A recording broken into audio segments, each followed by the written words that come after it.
Did you know this woman right here was the pinnacle of some of the biggest moments in history, including awards, movies, plays, and the blues? Hi, my name is Morgan Faith Harrell, and I'm one of the juke joint dancers in Tyler Perry's A Jasmine's Blues, a story about love and betrayal throughout 40 years against the sound of juke joint blues. Tyler wrote this drama in 1995, a year before I was born, after he snuck into August Wilson's play Two Trains Running. During my time quarantining on Fort McPherson, I spent a lot of alone time with God, learning amazing choreography from my choreographer, Debbie Allen herself, but most importantly, learned the vernacular of the blues from the amazing Chester Whitmore. Learning about where did the blues come from, and also who empowered it through the biggest names in music. Well, I'm at Ma Rainey's house in my hometown, Columbus, Georgia. Come with me as we take a step back in time as we learn the unknown story of the mother of the blues. This is the legacy of Ma.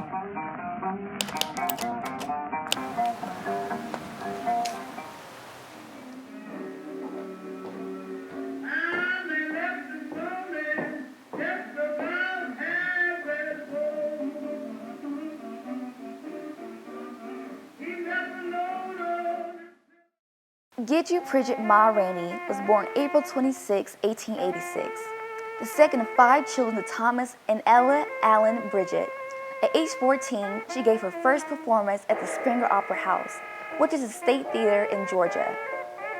She began singing and dancing at a talent show called The Bunch of Blackberries. 4 years later, she married Will Paul Rainey, starting her singing career with her own band, the Rabbitfoot Minstrels. It was created and began playing to audiences at tent shows. Her voice was raw and censored and gritty. She always had a story to tell, especially it was about the blues. The blues is a feeling. It's an essence that's spiritual and sacred, just like the Negro spirituals. Back then, her songs were labeled as race records. A lot of people call it the devil's music. Over her time at Paramount, she recorded over nearly 100 pieces of music. A third of it, which she wrote herself. Talk about pen game strong. She influenced and performed with some of the music greats, such as Duke Ellington, Thomas Dorsey, and as well as, you guess it, Louis Armstrong. With black women, she inspired so many, including Ida Cox, Mama Smith, and her protege, Bessie Smith. Juke joints were created to release your inhibition, dance away your depression, and express how you truly feel. Colorism was a real thing back then. It was too surreal. If you weren't light enough or white passing, you couldn't get into the white establishments. Think of it as the brown paper bag test. The juke joint was the only place where you could really express how you truly feel. The best dance crazes that were the craze of the town was the jitterbug, Charleston, the cakewalk, the shag, and my favorite, the black bottom.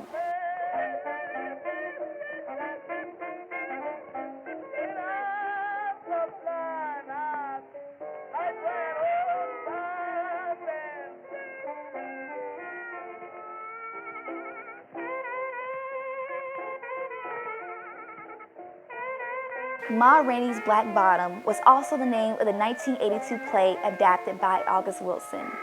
Years later, after his passing, Netflix decided to adapt it into a feature film, starring Viola Davis as Ma and starring the late Chadwick Boseman. The film did so well that Viola Davis was nominated for Best Actress, and the film won for Best Makeup and Hairstyling at the Oscars, y'all. Fun fact. Mia Neal was also the head makeup and hairstylist for Jasmine's Blues. Talking about full circle moments. She is a sweetheart and she was such a pleasure to work with. Even Alice Walker, the Pulitzer Prize winning author of her novel The Color Purple, used Ma as inspiration of the character Shug Avery. And now, Oprah Winfrey is making another movie, The Color Purple, starring Taraji P. Henson as Shug Avery, Halle Bailey, that's going to be in The Little Mermaid, and as well as her. At the beginning of the 20th century, black women were beginning to move forward with their own. They had their own, and they were independent. For black women, singing the blues in public became a way of earning for a living. Black women vocalists found work as entertainers. It was traveling across the country doing shows. The amount of unemployment that black women has earned has made their own way. And that was so great about Ma. She had her own. Even in the midst of adversity, she always knew and had her own back. In 1929, the stock market crashed. It went into depression. Paramount went bankrupt. The last recordings were in 1928, where Ma continued to still travel across the road.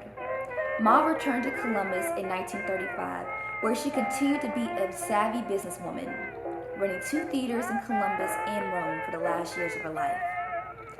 Sadly, in December 1939, she died due to heart failure. She wasn't able to see the fruits of her labor now. Only she could see what she'd done for the world. But don't worry, Ma. Your legacy continues to still go on. Well, that is all for today. Thank you for watching, and until then, next time.